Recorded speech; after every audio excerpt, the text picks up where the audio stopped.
The first time Lena's mother said those words, I almost dropped the entire tray of wine glasses. She didn't say it loudly, quite the opposite. Her voice was soft, almost gentle, right in the middle of that elegant family engagement party where everyone was pretending this was just a casual celebration instead of a carefully orchestrated announcement. Elaine Whitmore looked at me, smiled like she had just uncovered a secret the entire room had missed, and said, "So you're the reason my daughter hasn't been dating anyone, huh?" I turned to look at Lena. She was standing next to the man her family had chosen for her, Grant Holloway. 33, successful, from the right kind of family, wearing a perfectly tailored gray suit and the kind of watch that cost more than my truck. On paper, he was flawless. But when her eyes found mine across the room for half a second, I finally understood something I had spent 6 years refusing to see. She hadn't been waiting for someone perfect. She had been waiting for me. My name is Caleb Morgan. I'm 27, and I make furniture for a living. Not the kind you buy in big box stores with particle board and fake wood grain. Real furniture. Solid oak, walnut, cherry. The kind that gets passed down from one generation to the next because it was built to last. I work in a small workshop just outside Nashville, in a quiet suburb where the smell of cut wood mixes with the scent of fresh cut grass on summer afternoons. It's not glamorous. My hands are always rough. My clothes always carry the faint smell of sawdust, and I've got calluses in places most people don't even know exist. But I love it. There's something honest about turning a rough slab of timber into something beautiful and useful, something that will still be standing long after I'm gone. I don't talk much. Never have. People say I'm the strong, silent type, but the truth is, I just prefer doing over-explaining. Words have a way of complicating things that don't need to be complicated. That's probably why Lena and I got along so well from the very beginning. Lena Whitmore. Same age as me. Sharp, quick-witted, the kind of woman who could walk into a chaotic room and have everything organized in under 10 minutes, just by saying the right things in the right order. She works as an event coordinator for one of the big hotels downtown. We met 7 years ago at a charity fundraiser. I was 20, hired to build a small wooden stage for the evening. Lena was a volunteer in charge of guest relations. She walked up to me while I was still hammering the last few boards into place, looked at my work for about 3 seconds, and said, "That backdrop is beautiful. But if you hang the flowers like that, it's going to look like a wedding between two people who hate each other." I stopped hammering and looked at her. She was wearing a simple black dress, hair pulled back, and had this calm, slightly amused expression like she wasn't the least bit worried about insulting a complete stranger. "You've known me for 3 minutes and you're already criticizing my work?" I asked. She crossed her arms. "I call it artistic feedback. I call it a personal attack." She laughed. A real laugh, not the polite kind. And just like that, Lena Whitmore stepped into my life without asking permission and never really left. Over the next 7 years, she became the person I called first when something good happened. The person I wanted to see when a day had gone completely sideways. She knew I liked my coffee black, but always let it go cold because I got distracted. She knew I went quiet when I was thinking too hard. She knew I hated big crowds, but would still show up if she asked. And I knew she hated white roses because they looked like fake apologies. I knew she preferred lemon cake over chocolate. I knew that when she laughed too loud, it usually meant she was hiding something. A lot of people asked if we were dating. Every single time, I gave the same answer. No, we're just best friends. Lena would always smile when I said that. But sometimes the smile came a half-second late. I noticed. I just pretended I didn't. Because admitting anything else felt dangerous. Like if I said the words out loud, I might lose the most important person in my life. Her family was the kind that cared a lot about appearances. Her father, Victor Whitmore, ran a medical equipment distribution company. Strict, practical, the type who treated every life decision like a business investment that needed to be calculated carefully. Her mother, Elaine, was different. Softer on the surface, but she had this way of looking at you like she already knew every secret you were trying to keep. She was always kind to me, but those eyes made me feel like I'd never successfully lied to her in my entire life.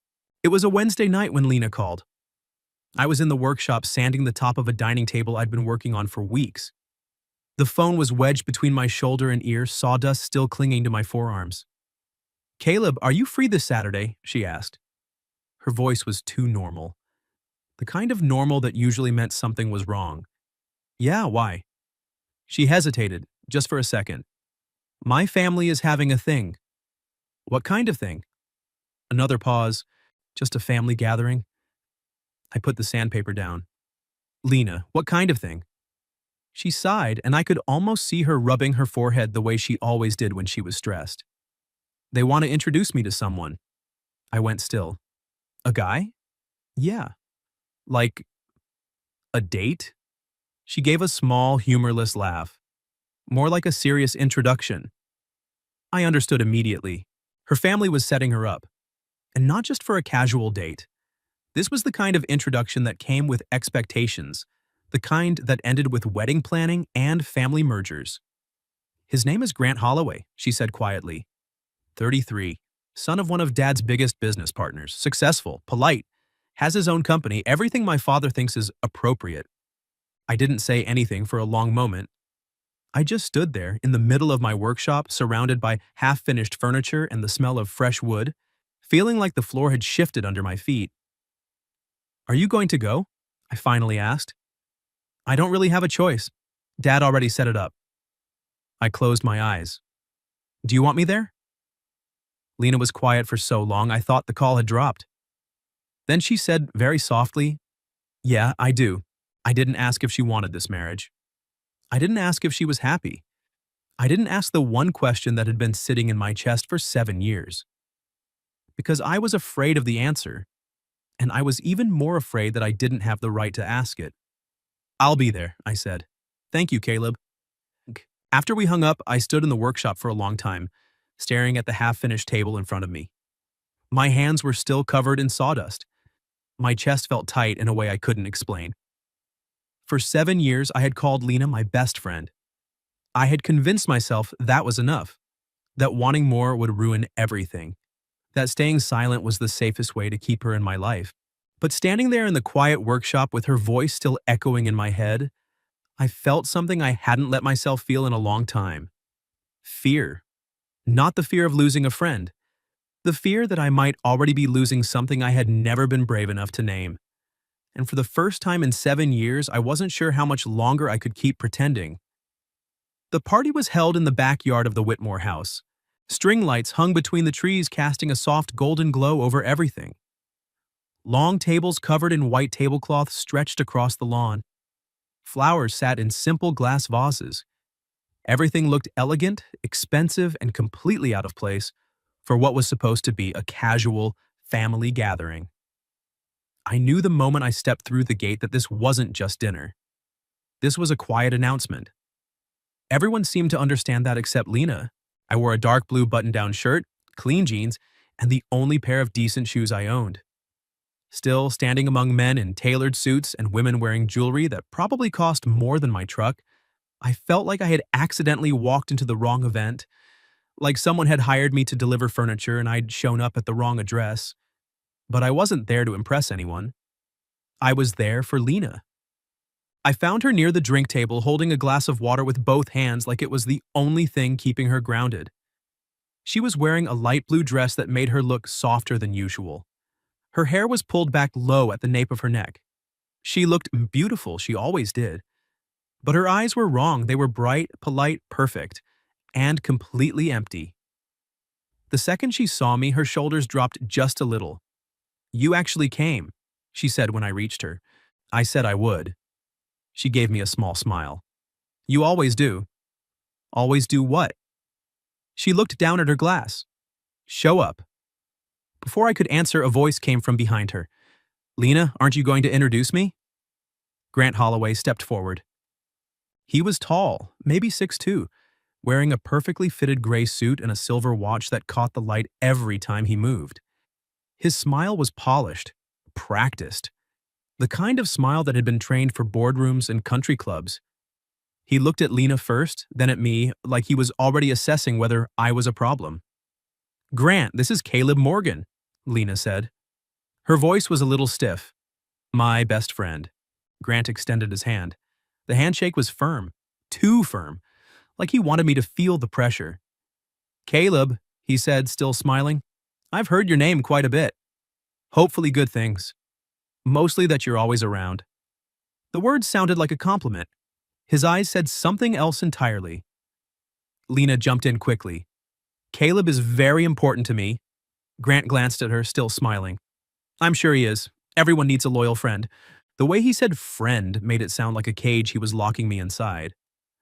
I didn't respond. I was too busy reminding myself why I had come here. To support Lena, not to start a fight. A few minutes later, Elaine Whitmore appeared beside me. She was wearing a cream-colored dress, her hair neatly pinned up, holding a glass of iced tea. She looked at me with that familiar, gentle smile that never quite reached her eyes in the way most people thought it did. Caleb, she said warmly, I'm so glad you made it. Mrs. Whitmore. She studied me for a moment, then looked toward Lena, who was now standing next to Grant while he spoke with a small group of guests. His hand rested lightly on the small of her back. Not quite possessive, just enough to send a message. Elaine turned back to me. Did she ask you to come?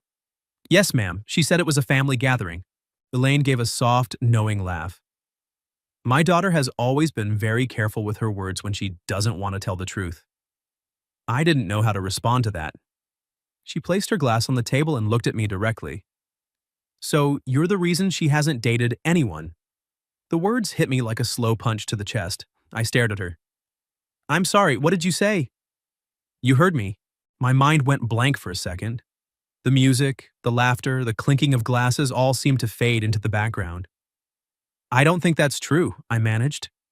Elaine tilted her head slightly, still smiling. Is it not true because you don't know? Or because you don't want to know? I couldn't answer. She continued, her voice calm and steady, like we were simply discussing the weather. Lena has turned down 4 different men in the last 2 years. Doctors, lawyers, business partners of her father's. Every time I asked why, she said they weren't right. But I know my daughter. She wasn't looking for someone right. She was comparing all of them to someone else. My heart started pounding. Lena and I are just best friends, I said. The words felt thin even as they left my mouth. Elaine's smile didn't change. That's what people say when they're terrified of losing each other. I stood there, unable to speak, because the sentence didn't feel like an accusation. It felt like someone had just handed me a key to a door I had kept locked for 7 years. Elaine glanced across the yard toward her husband, who was deep in conversation with several guests. Tonight, her father wants clarity, she said quietly. Grant wants clarity, but Lena, she looked back at me. Lena has never wanted this. I swallowed hard. She doesn't want to marry him? Elaine gave me a long look, the kind that made me feel like a child who had just realized something too late. She never has. I looked over at Lena again. She was standing beside Grant, smiling at something someone said. But I knew that smile. It was the same one she used with difficult clients at the hotel. The one she wore when everything inside her was falling apart, but she still had to keep the event running smoothly. Her hands were wrapped tightly around her glass. She wasn't laughing with her eyes, and every few seconds her gaze drifted toward me when she thought no one was watching. 7 years of memories suddenly rearranged themselves in my head. All the late-night calls, all the quick dinners after work, all the times she sat in my workshop complaining that my furniture was too serious. All the times I turned down dates without understanding why. All the times she told me, just stay the way you are, and somehow made it sound like the most important thing anyone had ever said to me. I had called all of it friendship, because calling it anything else had always felt too dangerous. But maybe that was exactly why she was standing here tonight, next to a man she didn't love. Elaine picked up her glass again and looked at me one last time. I'm not telling you what to do, Caleb. But if you're going to stay silent, make sure it's because you truly don't love her. Don't stay silent just because you're afraid. Then she walked away, leaving me standing in the middle of the party with my heart hammering against my ribs. For the first time in 7 years, I couldn't lie to myself anymore. And I had no idea what I was supposed to do about it. After my conversation with Elaine, I tried to keep myself together.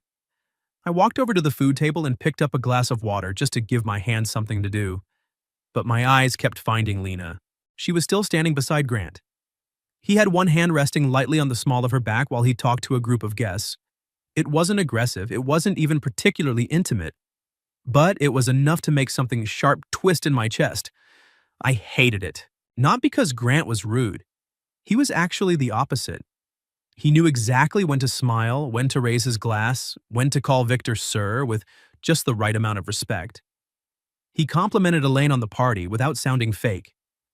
Everything about him was polished, appropriate, and perfectly calculated. He looked like the correct answer on paper. But Lena wasn't a math problem. A little while later, Victor Whitmore tapped his glass with a spoon. The conversations around the yard slowly died down. I stood at the edge of the crowd. Lena was near her father. Grant stood right beside her. Victor smiled at the guests and began speaking. Thank you all for coming tonight. Our family is very happy to welcome close friends on such a special occasion. Lena looked down at her feet. I saw her fingers tighten around her glass. Victor continued, as many of you know, Lena and Grant have been getting to know each other over the past few months. Our families have also known each other for many years. A few people started clapping lightly. Tonight isn't the official engagement, Victor said, but I hope this marks the beginning of a bright future for these two. The applause grew louder. I looked at Lena. She was still smiling, but I knew that smile. It was the same one she used when she had to deal with difficult clients at the hotel, the one she wore when everything inside her was screaming, but she still had to keep smiling for the sake of the event. Grant turned to her and said, just loud enough for the people nearby to hear, would you like to say a few words, sweetheart? Lena hesitated. Victor looked at his daughter, his expression making it very clear what he expected her to say. Lena took half a step forward. Her eyes swept across the yard and landed on me for just 1 second. Then she quickly looked away. Thank you all for coming, she said. Her voice was steady, but I could hear the effort it took. I'm very grateful for everyone's support. That was all. No, I'm happy. No, I'm looking forward to our future. No, I love Grant. But the crowd still clapped, because sometimes people only hear what they want to hear. Grant leaned down and whispered something in Lena's ear. I couldn't make out the words, but I saw her expression harden for a brief moment. She gave a tiny nod. Then Grant reached into his jacket pocket and pulled out a small velvet box. My stomach dropped. Victor looked surprised but didn't stop him. Grant opened the box. Inside was a ring. A few people gasped. Grant turned to Lena, his voice clear and confident. Lena, I know tonight isn't the official engagement, but with both families here, I don't see any reason to wait for what's right. Lena stood frozen. Grant slowly lowered himself to one knee. The entire backyard went completely silent. I could hear my own heartbeat pounding in my ears. Grant looked up at her and asked, Lena Whitmore, will you marry me? Lena didn't answer. 1 second, 2 seconds, 3 seconds. The silence stretched uncomfortably. People began whispering. Victor's face tightened. He stared at his daughter. Elaine stood on the other side of the yard. She wasn't looking at Grant, she was looking at me. Like she was asking, how long are you going to just stand there? I looked at Lena. She was still standing in front of Grant, but her eyes had turned red. She wasn't crying yet, but I could see how hard she was fighting to keep the tears back. I knew her. I knew her well enough to understand that her silence wasn't because she was overwhelmed with emotion. It was a silent cry for help she couldn't voice. Grant was still kneeling, but his smile was starting to crack. He lowered his voice, but I could still hear him clearly. Lena, don't make this awkward for everyone. That sentence was what finally made me move. I took 1 step forward, then another. I wasn't thinking anymore. My body had decided before my brain could catch up. Lena saw me coming. Her eyes widened. Victor frowned. Caleb, what are you doing? I stopped a few feet away from them. Every single person in the yard had turned to look at me. I'm sorry for interrupting, I said to Victor. Then I looked directly at Lena. But if she has to answer a question in front of everyone tonight, she should at least hear the truth first. Grant stood up slowly. His voice turned cold. I don't think this concerns you. Maybe you're right, I said, still looking at Lena. But if I stay silent any longer, I'll regret it for the rest of my life. Lena stood completely still. I could see tears shining in her eyes, but she refused to let them fall. And in that moment, I knew I couldn't hide behind the word best friend anymore. Not for one more second. The entire backyard went silent. I could hear the wind moving through the string lights above us. Everything else had stopped. I looked at Lena. Not at Victor, not at Grant, not at the crowd, only at her. Lena, I said, my voice steady even though my heart was hammering. I've been telling myself for years that we were just best friends. The words came out quieter than I expected, but clear enough for everyone to hear. I said it to other people. I said it to you. And I said it to myself because I was terrified that if I admitted I wanted more, I would lose you. Lena's hand flew up to cover her mouth. Grant stared at me like I had just ruined $1 million deal. Victor's voice was ice cold. Caleb, this is not the time. Elaine turned to her husband. Her voice was calm but firm. Victor, let him speak. Victor looked at his wife. Elaine didn't back down. For the first time tonight, she said, someone is saying what my daughter actually needs to hear. Victor fell silent. I took a slow breath and continued, still looking only at Lena. I didn't plan to say this here. I didn't want to turn your night into a scene. But watching you stand there, being asked to say yes to a future you never chose, I realized that if I stay silent any longer, I'm not your best friend anymore. Lena's eyes filled with tears. This time, she couldn't stop them. I took one more step closer, keeping just enough distance between us. I don't even know exactly when I fell in love with you, I said. My voice cracked slightly. Maybe there was never one single moment. Maybe it was buried in all the small things I kept calling habits. I looked at her, feeling everything I had buried for 7 years rising to the surface. It was in the way you used to come to my workshop just to complain that my furniture was too serious. It was in the late-night calls after you had a terrible day. It was in how you always seemed to know what I was thinking before I said it. It was in how I kept turning down every date, telling myself I just hadn't met the right person yet. Lena was crying openly now. Caleb, she whispered. I had already met the right person, I said. A long time ago. I was just too scared to call her by that name. Grant let out a short, bitter laugh. Very touching, he said. But this isn't a romance movie. Lena needs someone who can give her a stable future. I turned to him. A stable future isn't forcing a woman to smile while she's dying inside. Grant's face went pale. Victor stepped forward. You have no right to judge my family. I'm not judging your family, sir, I said, keeping my voice respectful. But I know Lena, and right now she's not happy. Victor stared at me. And you think you can make her happy? I can't promise I'll make her happy every single day, I answered honestly. No one can promise that without lying. I turned back to Lena. But I can promise I'll never ask her to live a life that only makes sense to other people. Elaine looked at her daughter. Lena, she said gently, do you have anything you want to say? Every pair of eyes turned to her. Lena looked at her father first, then at Grant. Finally, she looked at me. She slowly placed her glass of water on the table beside her, like she was setting down a role she had been forced to play for too long. I'm sorry, she said to Grant.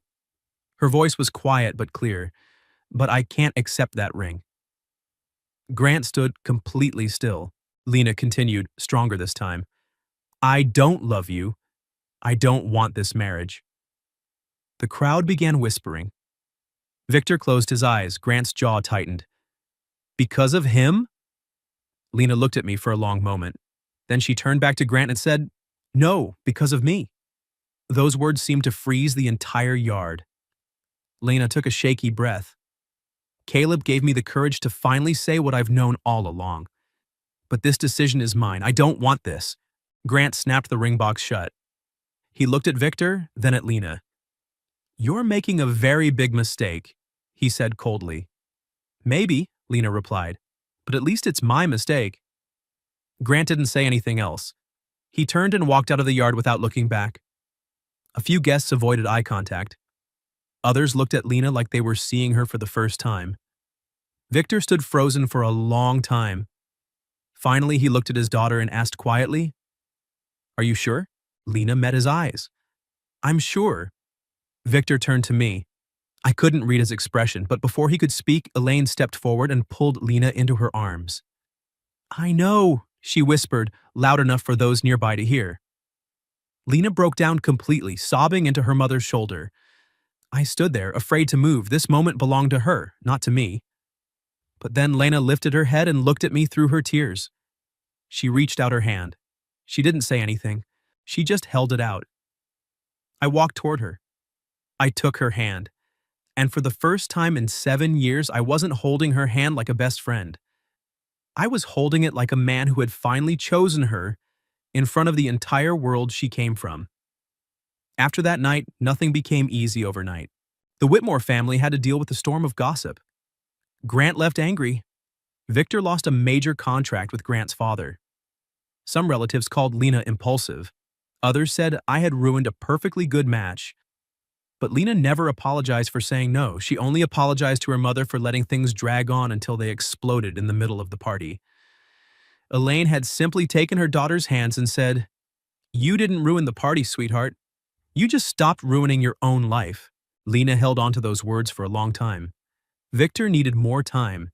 He was a man who measured everything in returns and risks, and I had just become the biggest risk he had ever taken with his only daughter. But he never asked Lena to take back her decision. That alone told me more about him than anything else. Lena and I started dating after that. It sounds strange to say started, because we had already been in each other's lives for 7 years. But this was different. We moved slowly on purpose. No rushed engagement, no grand declarations to prove anything to anyone. We just let it grow from the friendship we had spent years building. She still teased me when I got too serious. I still drove her around to pick out event decorations, even though I didn't understand why candles needed mood. She still came to the workshop, sat on unfinished tables, and told me the smell of sawdust made her feel calm. One evening a few months later, she was sitting on the edge of my workbench while I attached legs to a dining table. Out of nowhere, she said, "I waited a long time for you to figure it out." I set the drill down. "Were you mad at me?" She thought about it. "Sometimes." I nodded. "I deserved that." Lena looked at me for a long moment. But I was scared too. I was afraid if I said something first, you would choose the safe version of us. And I didn't want to be the person who ruined the only thing I was sure about. I walked over and stood between her knees. I was just as scared. She gave a small, sad smile. "We're idiots." "Yeah," I said. "Complete idiots." She laughed softly. Then I took her hands. "But I don't want to be an idiot anymore," I told her. Lena's eyes softened. "Then don't let go." "I won't." A year later, Victor invited me to dinner. Not as Lena's best friend, not as an unexpected guest, but as the man who was dating his daughter. The meal was still a little tense, but it wasn't cold anymore. He asked about my work, told him about the custom tables I was building for a new restaurant. Elaine sat beside Lena, occasionally glancing at us with the quiet smile of someone who had known the ending long before the rest of us. After dinner, she pulled me aside in the kitchen and handed me a slice of lemon cake. "I told you," she said. "Told me what?" "That you were the reason she stopped dating anyone else." I looked through the doorway at Lena, laughing at something her father said.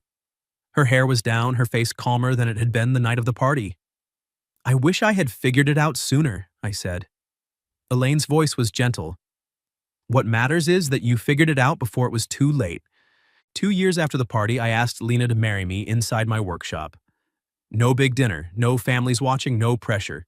Just the two of us, the smell of pine, late afternoon light coming through the windows, and the first table I had ever built specifically for the house we would one day share. I placed the ring on the wooden surface between us. Lena stared at it, then at me. "Caleb," she said carefully, "what are you doing?" I looked at her. "This time I'm asking when no one is forcing you to answer."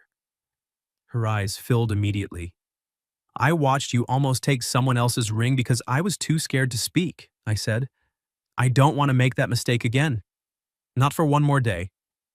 I took her hands. "Will you marry me? Not because our families want it, Not because it makes sense on paper, not because we've known each other forever, but because you choose me and I choose you, Lena cried. But she was smiling through the tears. Yes, she whispered, I choose you. Then she wiped her eyes and added, but if you wait another 7 years to ask me anything important again, I'm making a wooden ring and proposing to you first. I laughed. I believe you would. She smiled. Of course. I learned from the best woodworker I know. I kissed her, and for the first time in our entire story, there was no one arranging things, no one applying pressure, no one standing between us with a future already calculated and approved. Just two people who had finally found the courage to name what had been right in front of them for 7 years. Our story didn't begin with a perfect confession. It began with a mother who saw too clearly, a party built like a marriage announcement, a ring Lena never wanted, and a man who finally understood that sometimes silence isn't protection. Sometimes it's betrayal. That night at the party, I stood up, not to steal her from anyone, but to give her back the right to choose and how, and by some miracle, she chose me.